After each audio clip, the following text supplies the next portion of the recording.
It's another edition of Time About the Movies. Today we're taking a look at the films of July 26, 2002. Only two films to look at today, so let's go ahead and jump on into it. We'll start off with one of the biggest new releases of the year, and that is Austin Powers in Goldmember. This summer, Austin Powers. I am a sexy beast. Must use an evil genius 1975. to catch an evil genius. The aptly named Goldmember. I love gold. With the help of a new lady. Boxy Cleopatra, and I'm a whole lot of woman. New Line Cinema presents He's okay. Austin Powers in Goldmember. Rated PG-13. Advanced screenings this Thursday. Starts Friday everywhere.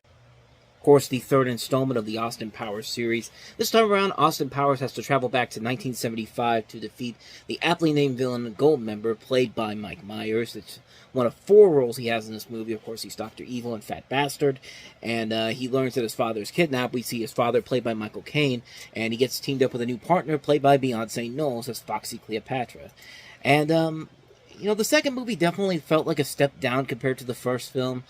But of all the sequels, really, the more I look back on Austin Powers and Goldmember, the more I really do like this one better than the second movie. I think this one has some really good, fun characters in this movie that you really do get behind. Like Michael Caine as Austin's father. Like, you could definitely tell that these two are related, and it's Michael Caine giving it his all again. Like, usually in movies like this, you need him to really give it his all to really elevate this to another level. Even in a bad movie like On Deadly Ground, that Steven Seagal movie he was in, where Seagal directed it, it's just like, yeah, that's like, it's a bad movie, but Michael Caine kind of elevates it because he is giving 110% in this movie, like, probably more than he should, but he's really great in the movie. Beyonce Knowles is really good in the movie too. Like, it's, there's a reason why she's as good as she makes herself out to be. I mean, she's not only a great musician, but she's a really good actress, man. I've seen her in a lot of movies where she actually gives it her all, and like in this,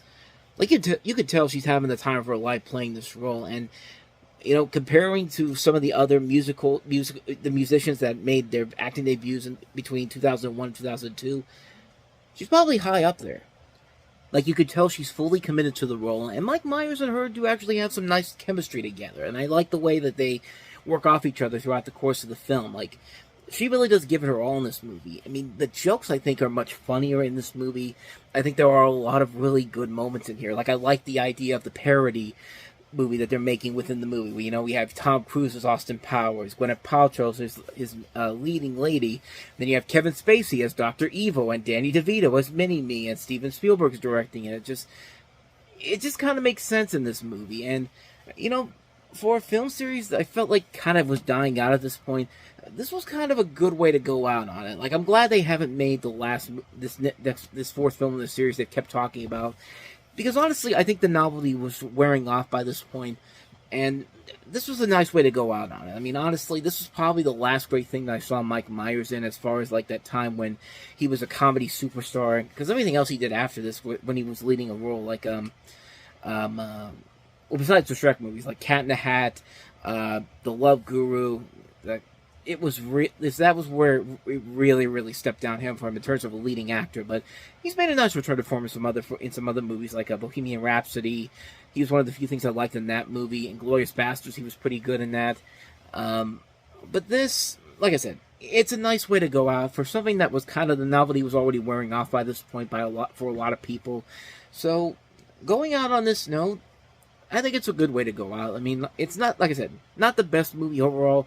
I still think the first movie still is the strongest of the three films, but of the two sequels, I probably like this one slightly more than the second one, The Spy Who Shagged Me. But that's just my personal take on it. But I thought it was a fun movie for what it is. Nothing too great, nothing too spectacular, but worthy enough if you like these movies. And I do find a lot of value in these Austin Powers movies. So, Goldmember, I think, was a good enough film for me to recommend. So, let's go ahead and move on to the last movie we have here, and that is Disney's The Country Bears.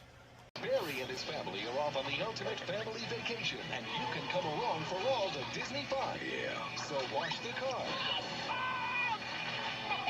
Your hair looks ridiculous. My hair. Take a cruise. Hello. Oh, and share some memories This is my baby picture. This is yours. on the ultimate Disney adventure. Disney's The Country Bears. Rated G. Starts July 26th. Yes, 1 year before Pirates of the Caribbean was seen as the first Disney movie based off of a theme park attraction, we had The Country Bears, which some people may say it was Pirates of the Caribbean because this one was not a big success critically or financially, but you really look at it, there is a lot more to it than I think people give it credit. Most people would give it credit for, but of course, this is based off the Country Bear Jamboree from Disneyland and Walt Disney World, and it's this movie that's basically a satire of behind the music rock and roll bands, where you have Barry, played by Haley Joel Osment, a young bear raised by a human family in a world where humans and talking bears coexist, attempting to trace his roots, and he meets up with the Country Bears, a long since broken up band, a parody of bands like the Eagles, and Barry helps the Country Bears reunite for one final concert while searching for who he truly is. So, really, in a way, it's kind of reminiscent to what the Muppets movie, the 2011 film, kind of would go like. I mean, it's literally almost verbatim the same kind of movie, except this time it's just the Country Bears in the place of the Muppets. But yeah, this movie actually I think is a lot more clever than people give it credit for. It's a movie that really, it's a movie that is very much satirizing itself. It's a film that really is they know what they're talking about here in terms of what they're trying to do here. They know it's stupid, they know it's ridiculous, but they're still having a ton of fun making the film. And I think it helps because the director is Peter Hastings, who's a guy that, he did the stuff for One Saturday Morning, but most notably, he worked on shows like Tiny Toon Adventures and Animaniacs back in the early 90s. In fact, the voice of Wacko Warner, Jess Harnell, has a cameo in this movie. It's a one-line cameo, but man, like I said, I've said this so many times in the last couple of weeks, but if you have, the way that you're able to say, is like if you could say a line one way and make it funny, it works. And his one line in the movie where he's just like, all he has to do is say "Bears rock," and he just goes like, "Woo, Bears rock!" Like he's so in it. It's just like, more power to more power to you, man. That's just one of those things. It's just like, that's one of those elements that really keeps this movie on a level where I could say, like, this is a lot of fun. And Christopher Walken playing the bad guy in this, I mean, talk about a pitch perfect role. And you want to talk about over the top performance, he takes the cake in this movie. Country Bear Hall has been crushed. Like at the end of the movie, it's just like, this is not over, bears. Like, again, line readings. Get a good actor to make these lines funny, and it's just, you can make the stupidest lines even funnier than they have any right to be. Story-wise, yeah, it makes no sense whatsoever. Like, the whole movie completely knows that none of this makes real sense, honestly. It's just like, we're here to just have a good time. And you know what? It's a good time. It is a really good, fun time. Like, this is what I think of a movie like... There was a movie back in the 90s called Bingo, which I think was trying to be kind of similar to this, except a little bit more adult. I feel like it's this concept done the right way. I mean, it's that done the right way, while also kind of building what would eventually become of the Muppets, which, like I said, these two movies are very, very similar in terms of their plot, but it's still a fun movie, man. Like, I really enjoyed this one more than I think anybody would have ever thought it was.